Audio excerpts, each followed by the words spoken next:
નમસ્કાર મિત્રો, આપ સૌનું સ્વાગત છે. આજે આપણે ધોરણ 12 સમાજશાસ્ત્રનો પ્રથમ પાઠ ભારતનું વસ્તી વૈવિધ્ય અને રાષ્ટ્રીય એકતા ખૂબ જ સરળ ભાષામાં સમજવાના છીએ. આ વિડીયો અંત સુધી જોતા રહેજો. વિદ્યાર્થી મિત્રો, ભારત એક વિશાળ દેશ છે.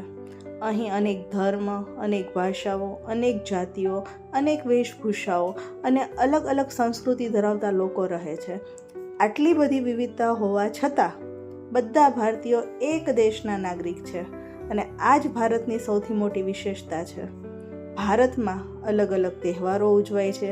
કોઈ દિવાળી ઉજવે છે, કોઈ ઈદ ઉજવે છે, કોઈ ક્રિસમસ ઉજવે છે, કોઈ ગુરુ પૂર્ણિમા ઉજવે છે, પરંતુ દરેક તહેવાર દેશને એકતાના સૂત્રમાં બાંધે છે. હવે સમજીએ કે વસ્તી એટલે શું.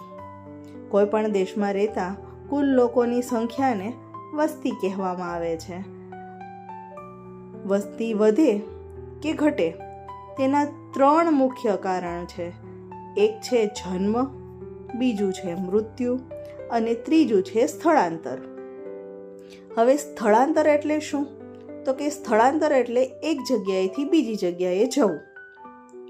વસ્તીના અભ્યાસથી સરકારને ખબર પડે છે કે ક્યાં શાળા બનાવી, ક્યાં હોસ્પિટલ બનાવી, ક્યાં રસ્તા બનાવવાના છે અને વિકાસનું આયોજન કેવી રીતે કરવાનું છે.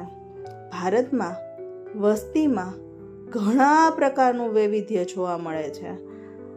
ઉંમરનું વૈવિધ્ય, તો કોઈ બાળક છે, કોઈ યુવાન છે, કોઈ વૃદ્ધ છે.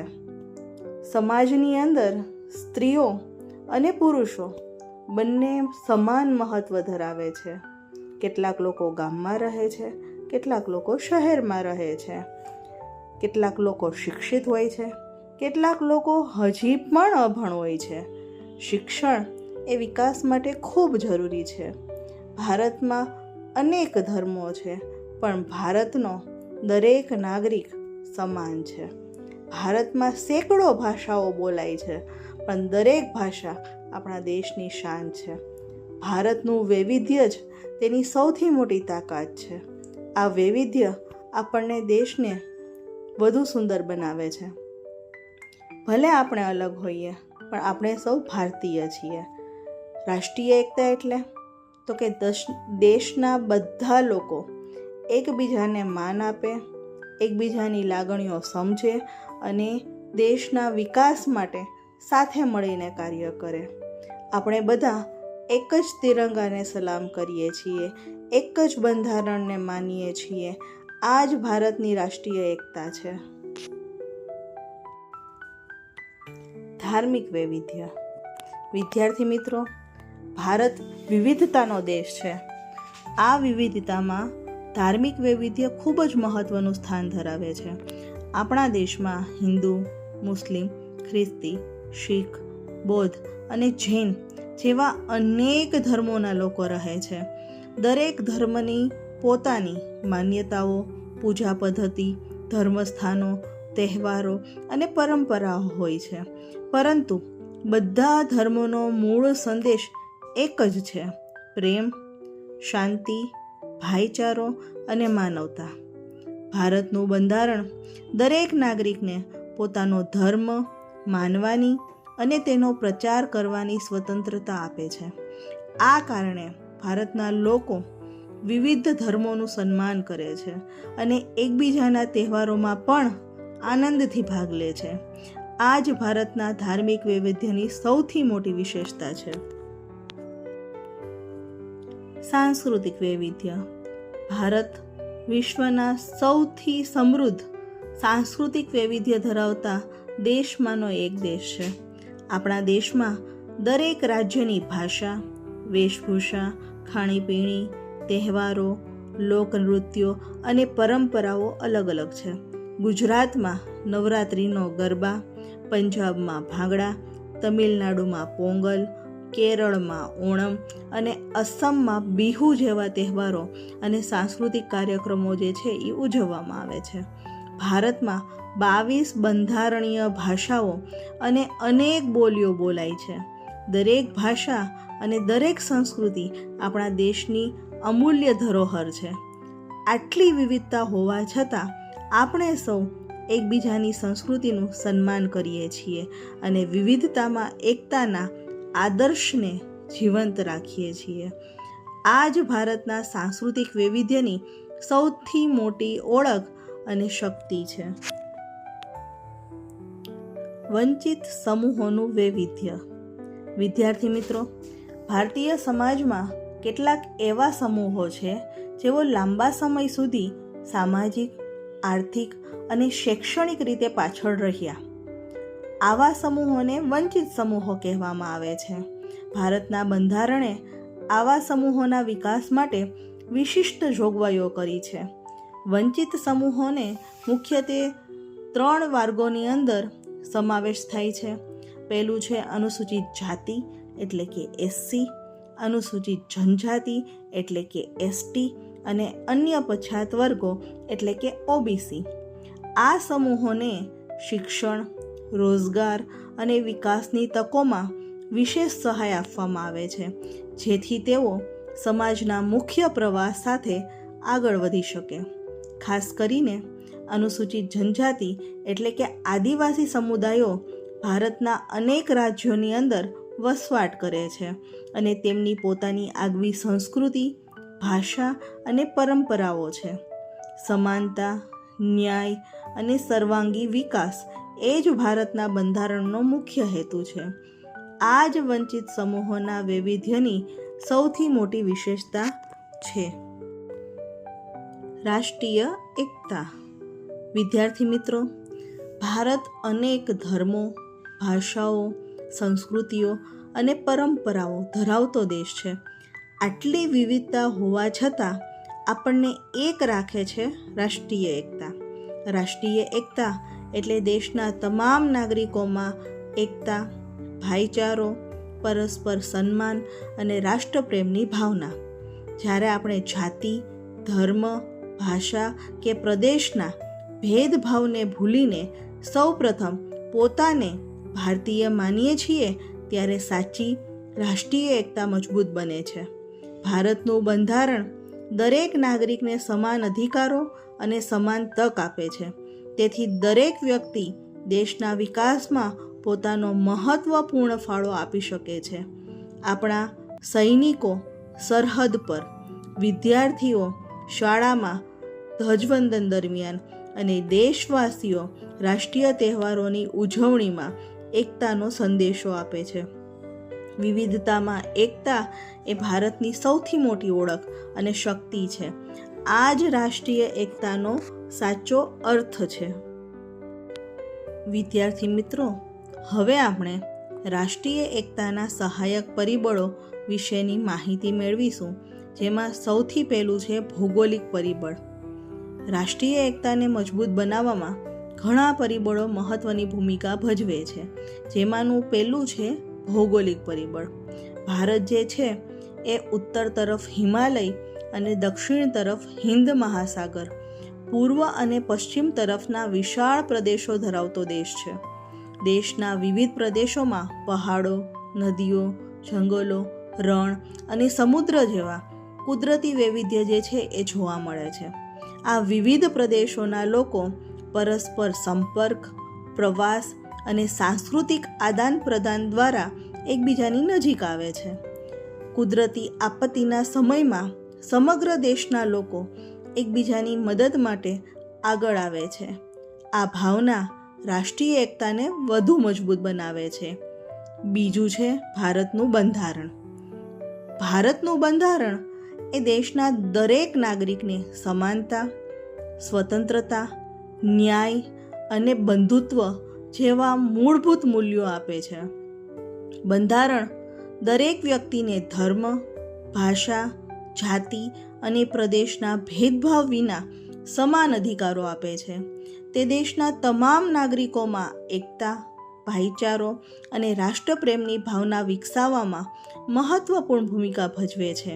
આ રીતે ભૌગોલિક પરિબળ અને ભારતનું બંધારણ રાષ્ટ્રીય એકતાના બે મહત્વના સહાયક પરિબળો છે. વિદ્યાર્થી મિત્રો, હવે આપણે રાષ્ટ્રીય એકતાના સહાયક પરિબળમાં ત્રીજું પરિબળ જે છે નાગરિકની ફરજો, એના વિશે આપણે જાણીએ તો કે દરેક ભારતીય નાગરિકની ફરજ છે કે તે રાષ્ટ્રધ્વજ, રાષ્ટ્રગીત અને બંધારણનું સન્માન કરે, દેશની એકતા, અખંડિતતા અને સાર્વભૌમત્વનું રક્ષણ કરે, ધર્મ, ભાષા, જાતિ કે પ્રદેશના ભેદભાવથી દૂર રહીને તમામ લોકો સાથે ભાઈચારાની ભાવના રાખે, સ્ત્રીઓનું સન્માન કરે અને દેશના વિકાસમાં પોતાનું યોગદાન આપે. બાળકો, હવે આપણે એનું ચોથું પરિબળ જે છે કાયદાઓ, એના વિશે માહિતી મેળવીએ. ભારતના દરેક નાગરિક માટે કાયદો સમાન છે. દેશના કાયદાઓ શાંતિ, વ્યવસ્થા અને સામાજિક ન્યાય જાળવવામાં મદદ કરે છે. જ્યારે દરેક નાગરિક કાયદાનું પાલન કરે છે ત્યારે સમાજની અંદર શાંતિ, સુરક્ષા અને પરસ્પર વિશ્વાસ વધે છે. આ રીતે નાગરિકની ફરજોનું પાલન અને કાયદાઓનો આદર એ રાષ્ટ્રીય એકતાને વધુ મજબૂત જે છે એ બનાવે છે. વિદ્યાર્થી મિત્રો, હવે આપણે પાંચમું સહાયક પરિબળ એટલે કે લોકશાહી પ્રણાલી, જેના વિશે આપણે માહિતી મેળવીશું. ભારત જે છે એ વિશ્વનું સૌથી મોટું લોકશાહી રાષ્ટ્ર છે. 18 વર્ષ કે તેથી વધુ ઉંમરના દરેક નાગરિકને મતદાન કરવાનો અધિકાર મળેલો છે. મતદાન દ્વારા લોકો પોતાના પ્રતિનિધિઓ પસંદ કરે છે અને દેશના શાસનમાં ભાગીદાર બને છે. લોકશાહી પ્રણાલી દરેક નાગરિકની અંદર સમાનતા, જવાબદારી અને રાષ્ટ્રપ્રેમની ભાવના જે છે એ વિકસાવે છે, જે રાષ્ટ્રીય એકતાને વધુ મજબૂત બનાવે છે. એના પછી છઠ્ઠું પરિબળ જે છે રાષ્ટ્રીય પર્વ અને રાષ્ટ્રીય સન્માન. સ્વતંત્રતા દિવસ, પ્રજાસત્તાક દિવસ જેવા રાષ્ટ્રીય પર્વો સમગ્ર દેશને એકતાના સૂત્રમાં બાંધે છે. આ પ્રસંગોએ આપણે તિરંગાને સલામ કરીએ છીએ, રાષ્ટ્રગીત ગાઈએ છીએ અને દેશભક્તિની ભાવના વ્યક્ત કરીએ છીએ. દેશની સેવા માટે વિશિષ્ટ યોગદાન આપનાર વ્યક્તિઓને ભારત રત્ન, પદ્મ પુરસ્કાર, પરમવીર ચક્ર જેવા રાષ્ટ્રીય સન્માનોથી નવાજવામાં આવે છે. આ રીતે લોકશાહી પ્રણાલી તથા રાષ્ટ્રીય પર્વ અને રાષ્ટ્રીય સન્માન રાષ્ટ્રીય એકતાને વધુ મજબૂત બનાવે છે. વિદ્યાર્થી મિત્રો, એના પછી છે રમતગમતની પ્રવૃત્તિઓ. તો વિદ્યાર્થીઓ, ભારતના ખેલાડીઓ જ્યારે cricket, hockey, kabaddi, badminton, tennis જેવી રમતોમાં દેશનું પ્રતિનિધિત્વ કરે છે ત્યારે તેઓ માત્ર પોતાના રાજ્યનું નહીં પરંતુ સમગ્ર ભારતનું પ્રતિનિધિત્વ કરે છે. આંતરરાષ્ટ્રીય સ્પર્ધાઓમાં ભારતની જીત સમગ્ર દેશને આનંદ અને ગૌરવની લાગણી અપાવે છે. રમતગમત લોકોમાં એકતા, ટીમ ભાવના અને રાષ્ટ્રપ્રેમની ભાવના વિકસાવે છે. એના પછી મહત્વનો 8મો મુદ્દો સમૂહ સંચારના માધ્યમો. રેડિયો, ટેલિવિઝન, અખબારો, કમ્પ્યુટર, ઇન્ટરનેટ અને સોશિયલ મીડિયા જેવા સમૂહ સંચારના માધ્યમો દેશના લોકોને માહિતી અને જાગૃતિ પહોંચાડે છે. આ માધ્યમો જે છે એ રાષ્ટ્રીય સમાચાર, દેશભક્તિના કાર્યક્રમો અને વિવિધ સાંસ્કૃતિક પ્રસંગો દ્વારા લોકોમાં એકતા અને રાષ્ટ્રપ્રેમની ભાવના મજબૂત બનાવે છે. સાથે જ દેશના વિવિધ પ્રદેશોના લોકો વચ્ચે સંપર્ક અને સમજણ વધારવામાં પણ મહત્વપૂર્ણ ફાળો આપે છે. આ રીતે રમતગમતની પ્રવૃત્તિઓ અને સમૂહ સંચારના માધ્યમો રાષ્ટ્રીય એકતાને વધુ મજબૂત જે છે એ બનાવે છે. વિદ્યાર્થી મિત્રો, હવે આપણે રાષ્ટ્રીય એકતાના છેલ્લા 2 સહાયક પરિબળોને સમજીએ. 9મું છે વાહન વ્યવહારના સાધનો. રેલવે, રસ્તા, બસ, વિમાન અને જળમાર્ગ જેવા વાહન વ્યવહારના સાધનો દેશના વિવિધ રાજ્યો અને પ્રદેશોને એકબીજા સાથે જોડે છે. આ સાધનોના કારણે લોકો સરળતાથી એક જગ્યાએથી બીજી જગ્યાએ જઈ શકે છે. વેપાર, શિક્ષણ, રોજગાર અને પ્રવાસમાં પણ સરળતા રહે છે.